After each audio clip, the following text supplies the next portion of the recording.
ደሞ ችግር ውስጥ እንደገባ አንቺ እዚህ እንዴት ይሄ ጭንቅላት በደም ማገናዘብና ማሰላሰል ቢችል ኖሮ ይሄን ጽድት ፍክት ያለ ባለሀብት ተከስኖሽ ነበር።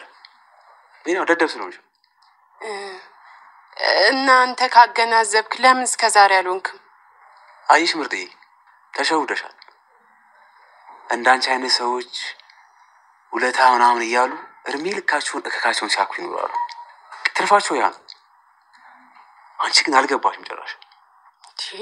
በሞላው ፈጣሪ ሳይከለክለኝ የምን እከክ ነው?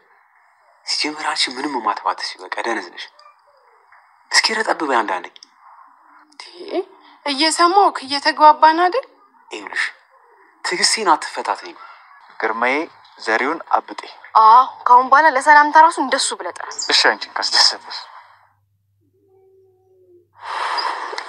ለማንም አላጋራም። የብቻዬን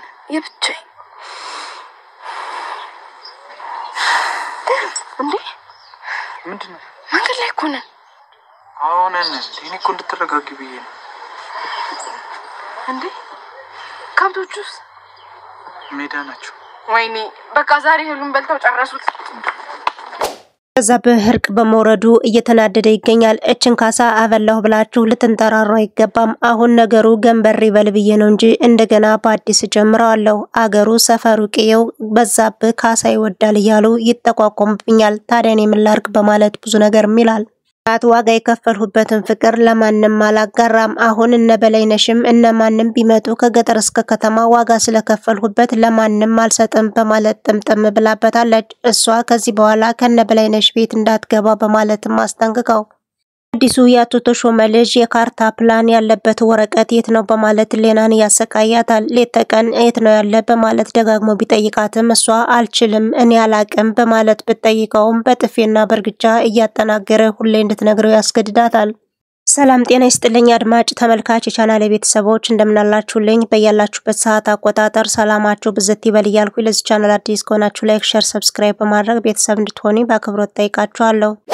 እና በሐሳብና በጭንቀት ተውጣ መድረጊያዋን ይዛ ሶፋ ላይ ገደፍ ብላ እንቅልፍ ነገር ሽልብ ያርጋታል። አዲሱ ያቶ ተሾመ ልጅ ናይባይ መጥቶ ምግብ ስሪልኝ እኔ እርቦኛል በማለት ያስገዳታል። እሷም ብሽ ብላ በምን አይነት ምግብ ልስራለ በማለትም ጠይቀው ነበር። ብቻ አንጀት ያዝ የሚያደርግ ምግብ ስሪልኝ በማለት ማዟታል። በልበቃ ጠብቀኝ አጥሚት ሰርቼ ላምጣልህ ትለዋለች።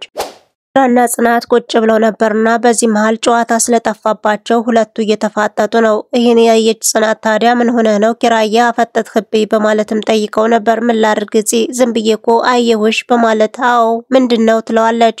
አዎ እንደውም የአይኔ ማረፊያ ስለሆንሽ ነው። ስለዚህ የአይኔ ማረፊያ ስለሆንሽ ኩራት ሊሰማሽ ነው የሚገባው በማለትም ነግሯት ነበር። እሷም ከትከት ብላ ስቃለች። በዛብህ እኮ ከቤት የማይወጣው ያችን በጋ መጣሁ ብሎ ነው ብሎኮ አለህ በማለትም ነግረው ነበር። ሻም በመገረም በዛብህ እኮ አበዛው የሱ ከፋ እንዴት ማድረግ እንደሚቻል አላቅም በማለት ግራ በመጋባት ያወራዋል። ብቻ ግን አልደበረሽም እንውጣ በጣም ደብሮኛል ከተባባሉ በኋላ በልበቃ ጠብቀኝ ሳቱን ከኩሽና ጥፍቾ ልምጣና አብረን እንሄዳለን ስትለው አብረን ሳቱን አጥፈው ይላታል።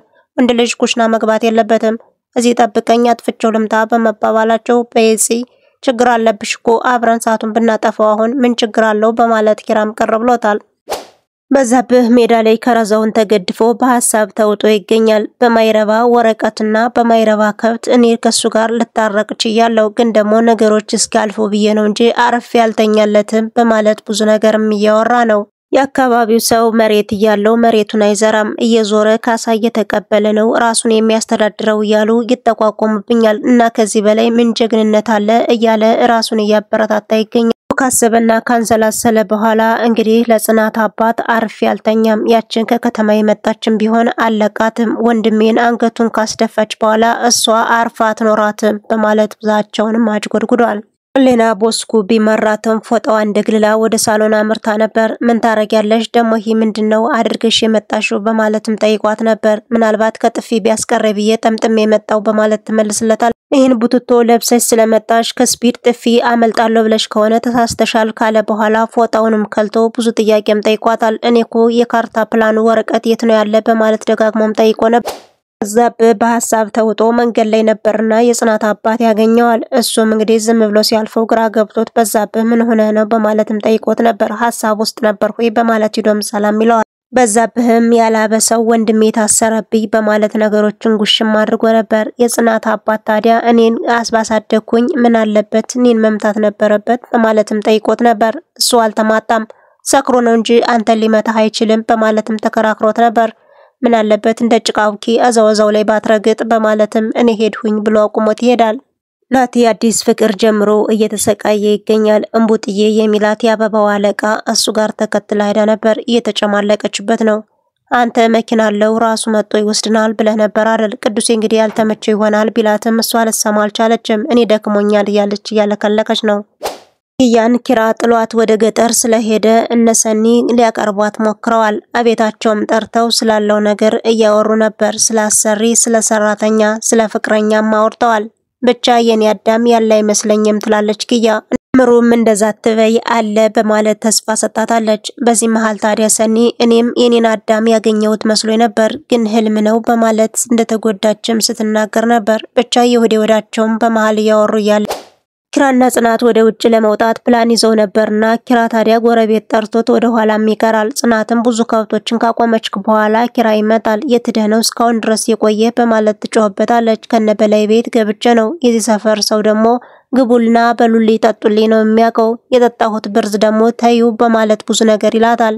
እኔ ሰማችሁ ጽናት ታዲያ እንዳልሆነ ሆናለች። እኔ ሳልፈቅድልህ ከነሱ ቤት ድጋሜ እንዳትገባ ደሞ በላይ ብለህ አታቆላምጣት። ስሟን በስትክክል ጥራት እስታሃቷ እስከ አባቷ ድረስ በደንብ ጥራት በማለት ታስም እስከ አሃቷ ድረስ በደንብ ጽድት አርጋና ተነገረች በኋላ እሱም እንግዲህ ከስም እስከ አሃቷ ድረስ በደንብ ነግሯታል፣ ጠርቶላታል። አዎ ድጋሜ እንደዛ አርገህ ነው መጥራት ያለብህ። ስለዚህ አታቆላምጣት። እኔ አንተን ከከተማ እስከ ገጠር ማሳደዱ ሰልችቶኛል። እኔ ላንተ ለማንም አላጋራም አንተ የኔ ብቻ ነህ በማለት እቅፍ አድርገዋለች። ቅዱሴ በናቲ አዝኖበታል። እንግዲህ እንቡጥዬ እያለ የሚያቀማጥላት ልጅ ወደ ቅዱስ ቤት ይዟት ያመራል። ከቅዱሴ ቤት ከገባች በኋላ ሰላምታ ሳትጀምር በፊት ሄዳ ካጠገቡ ትቀመጣለች። አንቺ ምን ስርዓት የሌለሽ ሰው ነሽ ለምን ትታከኪኛለሽ በማለትም ጥሏት ፈገግ ብሎ ይቀመጣል። ቅዱሴም በገዛ ቤቴ መቀመጫ አጣሁኝ ይላል። እች ልጅ ከየት ነው ያመጣብኝ? ምን አይነት ስርዓት የሌላት ልጅ ናት በማለት ነው እና ክቡር የሆናችሁ የቻናሌ ቤተሰቦች እንደምን ቆያችሁልኝ? እስከ ቪዲዮ ፍጻሜ አብራችሁ ስለነበራችሁ ከልብ እያመሰገንኩኝ ነገ በተመሳሳይ ሰዓት በሌላ ቪዲዮ እስከምንገናኝ ድረስ ቸር አምሹልኝ።